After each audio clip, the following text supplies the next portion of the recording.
প্রিয় শিক্ষার্থীবৃন্দ, আশা করি আল্লাহর আশীর্বাদে সবাই ভালোই আছো।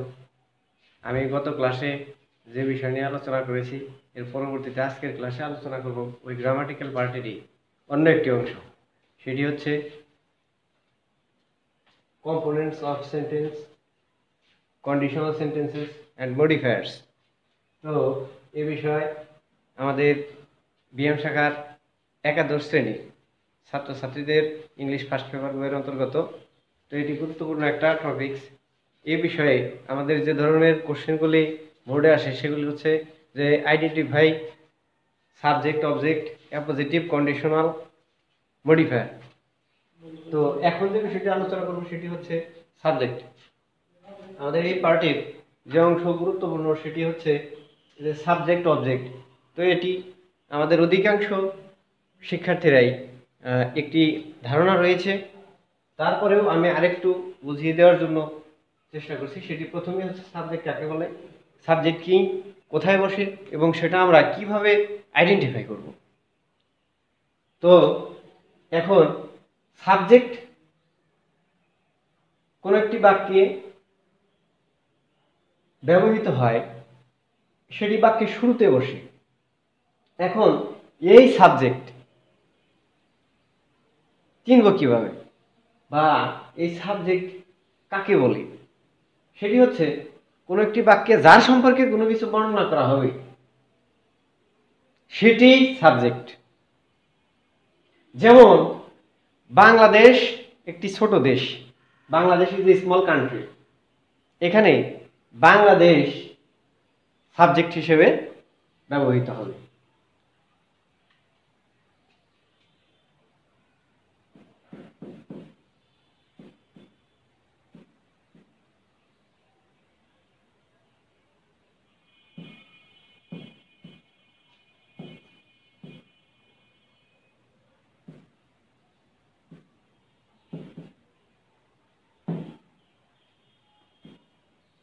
Bangladesh is a small country, Bangladesh এখানে সাবজেক্ট।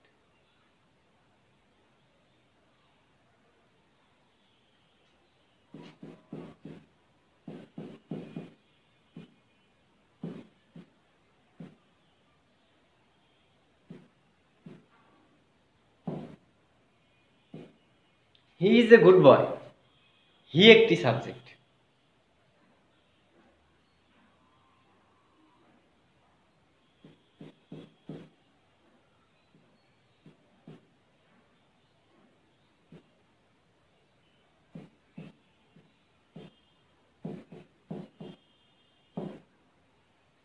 দে আর পোলাইট, এখানে দে সাবজেক্ট। তো উদাহরণে আমরা এই জিনিসটা বুঝতে পারলাম যে সাবজেক্ট সেটি সবগুলোই বাক্যের শুরুতে বসেছে।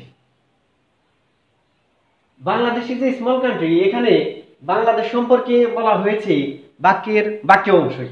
সুতরাং Bangladesh subject. He is a good বয়, এখানে হি সাবজেক্ট।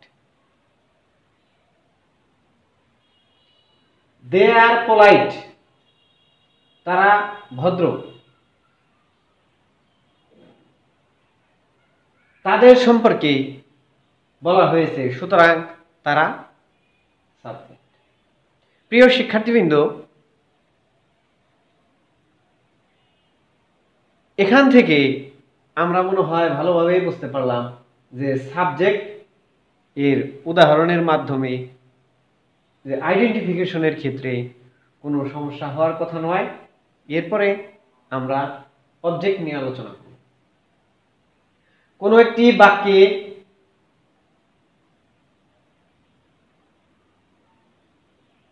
পরবর্তী অংশে যে বাক্যে ট্রানজিটিভ ভার্ব থাকবে, সেই ট্রানজিটিভ ভার্ব বিশিষ্ট বাক্যের পরবর্তী অংশে কোনো নাউন বা প্রোনাউন বা নাউন ফ্রেজ বা কোনো কিছু থাকলে সেগুলি অবজেক্ট। তো এখন কোনো একটি সাবজেক্টকে কি, কাকে দ্বারা প্রশ্ন করলে যদি কোনো উত্তর পাওয়া যায় সে উত্তরটির মাধ্যমেও আমরা একটু সুবিধার মাধ্যমে সহজভাবেই প্রশ্ন করার মাধ্যমে অবজেক্ট খুঁজে পাওয়ার জন্য। তো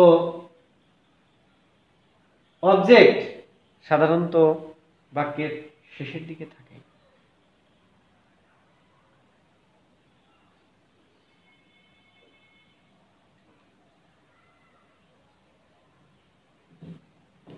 এখন আমরা উদাহরণের মাধ্যমে একটু বোঝার চেষ্টা করব।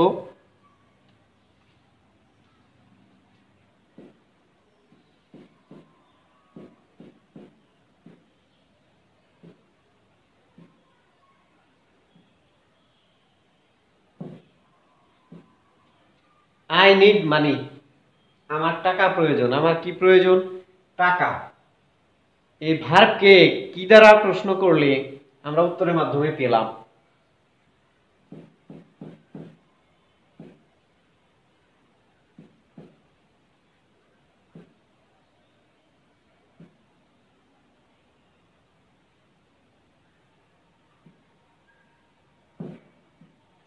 They help me,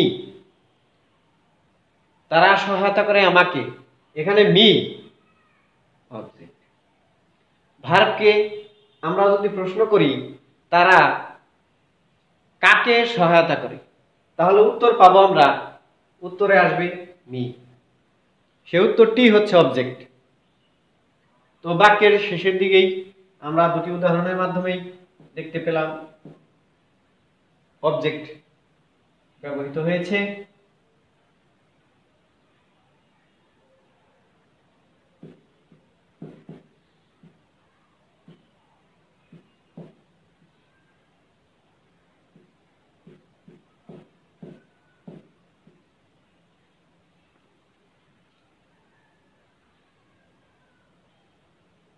He gave me a pen,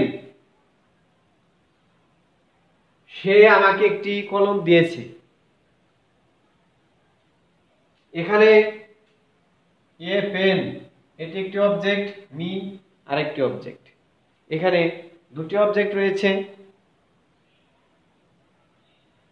এ ধরনের বাক্য থাকতে পারে দুটি অবজেক্ট বিশিষ্ট।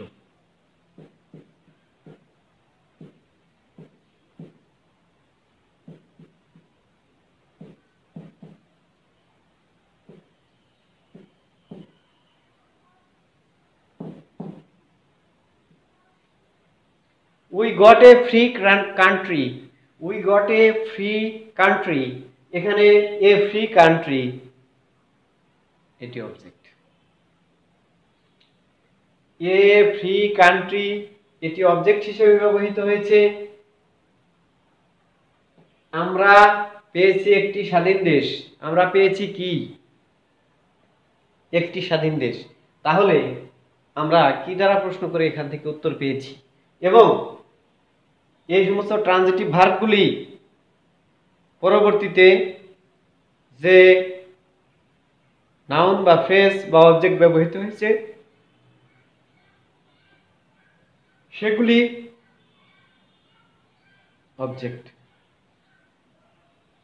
সুতরাং এ পর্যন্ত আমরা অত্যন্ত সুন্দরভাবে বুঝতে পেরেছি মনে হয় অবজেক্ট সম্পর্কে ধারণা। এর পরবর্তীতে আমরা যে বিষয়টি নিয়ে আলোচনা করব সেটি হচ্ছে যে অ্যাপোজিটিভ। অ্যাপোজিটিভ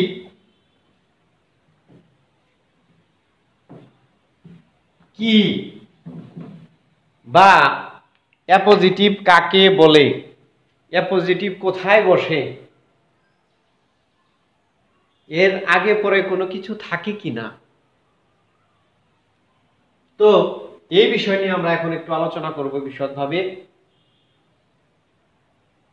অ্যাপোজিটিভ যখন দুটি নাউন পাশাপাশি বসে একই ব্যক্তি বা বস্তুকে বোঝায়, তখন দ্বিতীয় নাউনটিকে প্রথম নাউনের অ্যাপোজিটিভ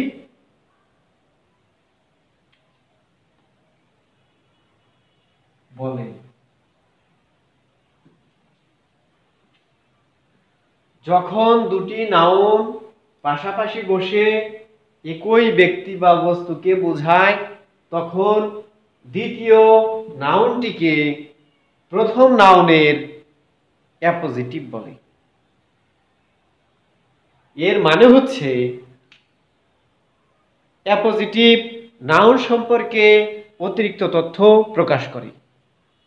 কোনো একটি নাম সম্পর্কে অতিরিক্ত তথ্য প্রকাশ করবে, সেখানে কোনো ভার্ব থাকবে না এবং অ্যাপোজিটিভের আগে পরে সাধারণত কমা বসে।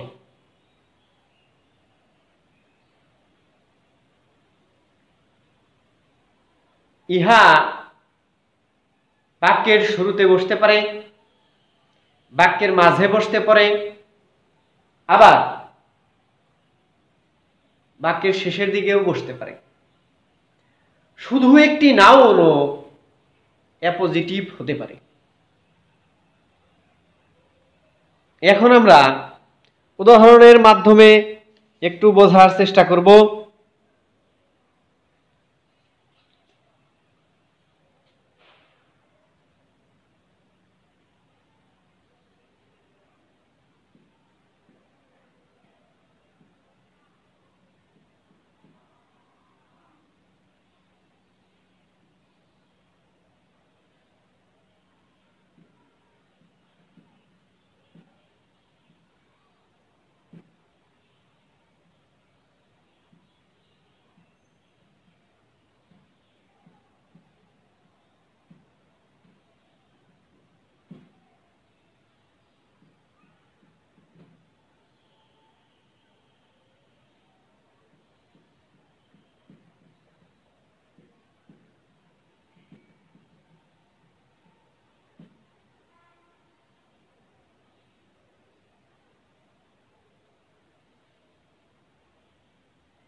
প্রিয় শিক্ষার্থীবৃন্দ, আমরা এখন উদাহরণের মাধ্যমে বোঝার চেষ্টা করব অ্যাপোজিটিভ সম্পর্কে। রানা এরপরে রয়েছে comma. A boy is regular in class. এখানে এ বয়, এই এ বয় অংশটুকুই অ্যাপোজিটিভ।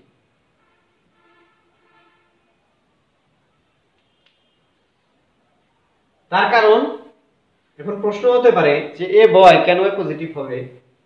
এর কারণ হচ্ছে রানা সম্পর্কে অতিরিক্ত তথ্য দেওয়া হয়েছে, সেজন্য এই অংশটা পজিটিভ। এর আগে পরে কমা রয়েছে, কিন্তু এখানে কিন্তু কোনো ভার্ব নেই, সেজন্য আমরা এটা বুঝতে পারবো যে কোনো একটা নাউন সম্পর্কে যখন কোনো অতিরিক্ত তথ্য দেওয়া হবে, যখন দুটি নাউন পাশাপাশি বসবে, দ্বিতীয় নাউনটি প্রথম নাউনের অ্যাপোজিটিভ হবে। একইভাবে এখানে আমরা দেখতে পেলাম his father Rahman is a doctor. এখানে হিজ ফাদার সম্পর্কে অন্য একটি নাউন, শুধু একটি নাউন দিয়ে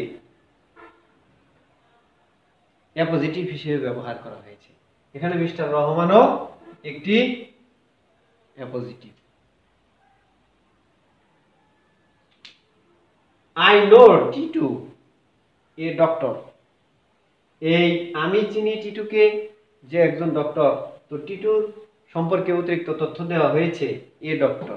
তবে এখানে এ বয় রহমান এর আগে পরে যেমন কমা রয়েছে, কিন্তু এই ডক্টরের পরে কিন্তু কমা নেই। এর কারণ হচ্ছে ফুল স্টপ ব্যবহার করলে কখনো কমা ব্যবহার করা যায় না, এই জন্য। সুতরাং এ ডক্টরটি হচ্ছে অ্যাপোজিটিভ। টিটু সম্পর্কে অতিরিক্ত তথ্য দেওয়া হয়েছে। সুস্পষ্টভাবে পরিষ্কার যে অ্যাপোজিটিভ কোনো নাউন সম্পর্কে অতিরিক্ত তথ্য প্রকাশ করে এবং ইহা বাক্যের শুরুর দিকেও বসতে পারে, শেষেও বসতে পারে, মাঝেও বসতে পারে।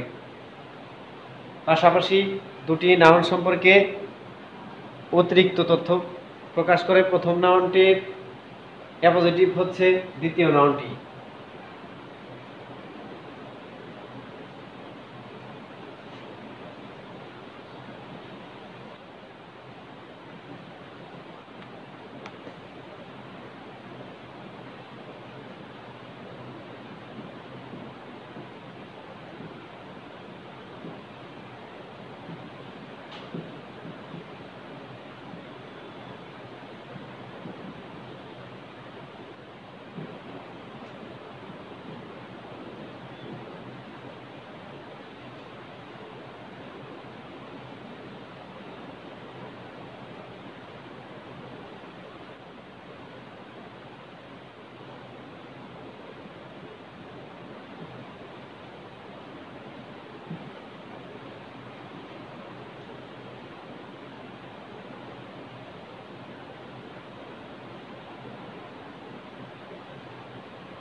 রাকা a good girl is regular in class.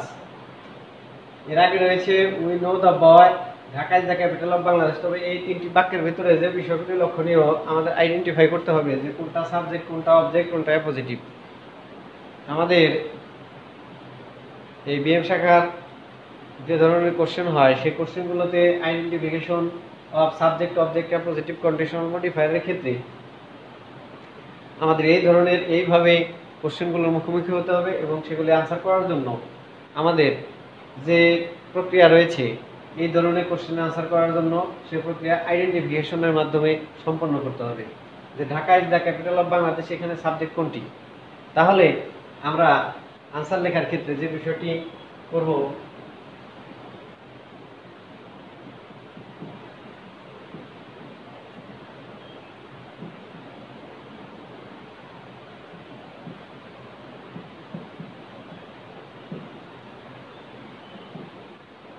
Dhaka subject, Dhaka is the capital of বাংলাদেশে ঢাকাটি হচ্ছে subject. We know the boy, আমরা বালকটিকে চিনি, আমরা কাকে চিনি, তাহলে এর আনসারটি হচ্ছে দ্য বয়।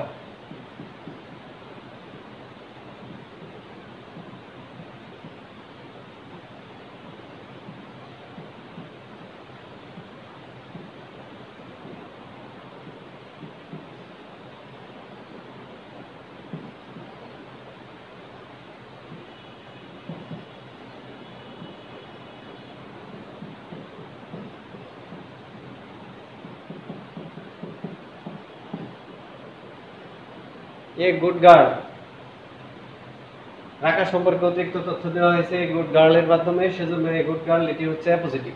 তবে এখানে যে বিষয়টি লক্ষণীয় সেটি হচ্ছে যে আনসার লেখার মাধ্যমে যে আন্ডারলাইন করে দিলেও অনেক সময় সে আনসারটি সম্পূর্ণ বলে গণ্য নাও হতে পারে, অনেক সময় বিভিন্ন বিভ্রান্তি থাকতে পারে। এই জন্য আমরা ভুলভ্রান্তি দূর করে সুস্পষ্টভাবে আলাদাভাবে লিখে সে আনসারগুলো সম্পন্ন করব এবং ভালো রেজাল্ট প্রত্যাশা করব। আশা করি সকল ছাত্রছাত্রী বাসায় নিরাপদে সুস্থভাবে থাকো। করোনার হাত থেকে মুক্তির জন্য আমাদের সবাই নিরাপদ দূরত্ব, সামাজিক দূরত্ব বজায় রাখতে হবে।